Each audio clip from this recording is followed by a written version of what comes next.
Film जगत में अपने दमदार किरदार और बेबाक बयानों से पहचान बनाने वाली कंगना रनौत की इमरजेंसी पर कांग्रेस और भाजपा में जुबानी जंग छिड़ गई है। दरअसल आयरन लेडी के नाम से मशहूर भारत की पूर्व प्रधानमंत्री इंदिरा गांधी द्वारा लगाई गई इमरजेंसी पर बनने वाली फिल्म को लेकर कांग्रेस और भाजपा आमने सामने आ गई हैं। इसके लिए कंगना रनौत अगस्त के तीसरे सप्ताह में इंदिरा गांधी की जन्मस्थली संगम नगरी प्रयागराज आने की भी उम्मीद जताई जा रही है। कांग्रेस पार्टी ने कंगना रनौत को इमरजेंसी पर फिल्म बनाने के उद्देश्य से प्रयागराज आगमन को लेकर विरोध शुरू कर दिया है। कांग्रेस जिला अध्यक्ष नसीफ अनवर ने कंगना रनौत पर भाजपा के इशारे पर चुनाव के समय कांग्रेस पार्टी की छवि खराब करने का आरोप लगाया है। देखिए, किस इमरजेंसी की बात कर रहे हैं। आज जो केंद्र सरकार द्वारा पूरे देश के अंदर और खास तौर से उत्तर प्रदेश के अंदर जो इमरजेंसी लागू है, उस इमरजेंसी की बात कर रहे हैं। निश्चित तौर पर ये आरएसएस के लोग और भाजपा के लोग कांग्रेस के खिलाफ एक अभियान चला रहे हैं और उस अभियान के अंतर्गत ये चाहते हैं कि पूरे हिंदुस्तान के अंदर छोटी छोटी पार्टियां टुकड़ों में राज्यों में बंट के अपने राज्यों में काम करें।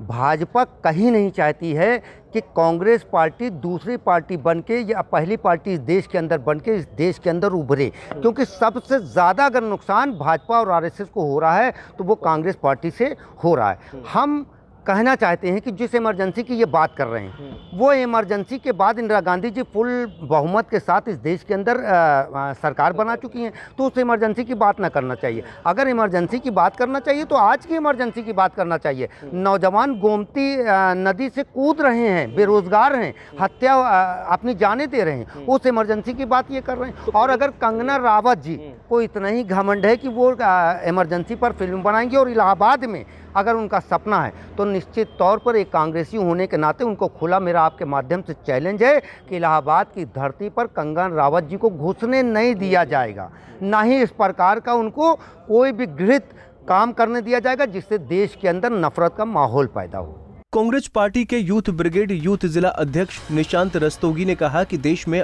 और भी बहुत मुद्दों पर फिल्म बनाई जा सकती है, लेकिन कंगना रनौत बीजेपी की स्क्रिप्ट पर काम करती हैं। बात करना चाहते हैं कंगना रनौत से और उनको ये बताना चाहते हैं कि वो अगर तैयार हैं इलाहाबाद में इस तरह की किसी पिक्चर की शूटिंग के लिए, तो वो ये इसके लिए भी तैयार हैं कि इलाहाबाद का यूथ और इलाहाबाद का एक एक युवा यूथ कांग्रेस के साथ है और उनको इस तरह की गंदी राजनीति में संलिप्त होकर इस तरह की पिक्चर बनाने कतई नहीं देगा। हम उनसे दो हाथ करने को तैयार है, उन्हें इलाहाबाद में हम उतरने नहीं देंगे, उनकी इस पिक्चर को वहीं पर रुकना पड़ेगा। निशांत रस्तोगी, अध्यक्ष युवा कांग्रेस। आप मानते हैं पूरी बीजेपी की ये स्क्रिप्ट है एक तरीके से? देखिए, पिक्चर की बात तो आप जाने दीजिए, कंगना रनौत खुद ही बीजेपी की बी टीम के तौर पे काम करती हैं, तो जब जिस जगह पे कंगना रनौत का नाम आ जाएगा तो बीजेपी अपने आप संलिप्त हो जाएगी।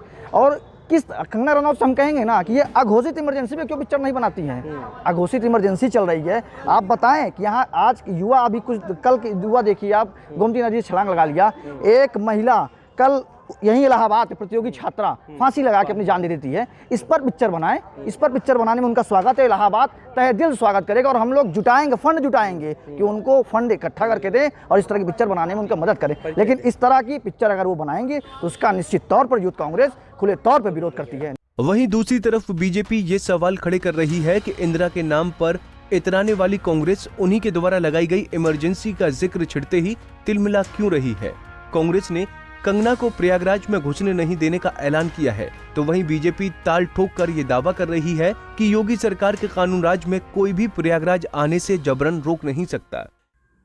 और जहां तक कंगना रनौत के उत्तर प्रदेश में प्रवेश करने की और प्रयागराज में आने की बात है, तो मैं बताना चाहता हूं कांग्रेस के लोगों का, जो आप उनका विरोध कर रहे हैं, उत्तर प्रदेश में योगी जी की सरकार है, कानून और व्यवस्था यहाँ पर पूरी तरह से स्थापित है। केवल उत्तर प्रदेश में अपराधियों के घुसने पर प्रतिबंध है और निश्चित रूप से लोकतांत्रिक तरीके से अगर कोई भी इस प्रदेश में आकर कोई काम करना चाहता है तो उसका बहुत बहुत यहाँ पर स्वागत है। और कांग्रेस के लोगों को मैं बताना चाहता हूँ कि यह उनके शासनकाल नहीं है जहाँ पर वो गुंडागर्दी और कानून का माखौल उड़ाते थे। निश्चित रूप से यहाँ पर कंगना रनौत जी का प्रयागराज में हार्दिक स्वागत और अभिनंदन है और उनको मैं उनकी फिल्म की जो सफलता उसके लिए हार्दिक शुभकामनाएं भी प्रेषित करता हूँ। आपको बता दें कि जब कंगना रनौत ने फिल्म का नाम इमरजेंसी बताकर इसका डायरेक्शन भी खुद ही करने का दावा किया, तो फिल्म नगरी से लेकर सियासी गलियारों में कानाफूसी शुरू हो गई थी।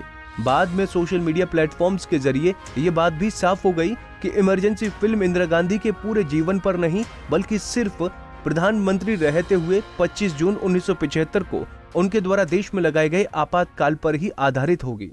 अपने बयानों को लेकर के विवादों में रहने वाली कंगना रनावत एक बार फिर से सुर्खियों में हैं। कंगना रनावत 46 साल पहले देश में लागू हुई इमरजेंसी को लेकर के एक फिल्म बना रही हैं, जिसमें खुद वो मुख्य भूमिका में नजर आएंगी और निर्देशन भी वो खुद ही कर रही हैं।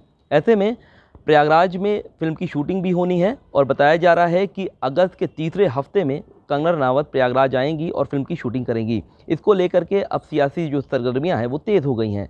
कांग्रेस पार्टी इसका विरोध कर रही है। कांग्रेस पार्टी कहना है कि ये एक फिल्म नहीं बल्कि बीजेपी की स्क्रिप्ट है और पूरे देश में कांग्रेस की छवि को धूमिल करने की कोशिश की जा रही है, वो शूटिंग होने नहीं देंगे।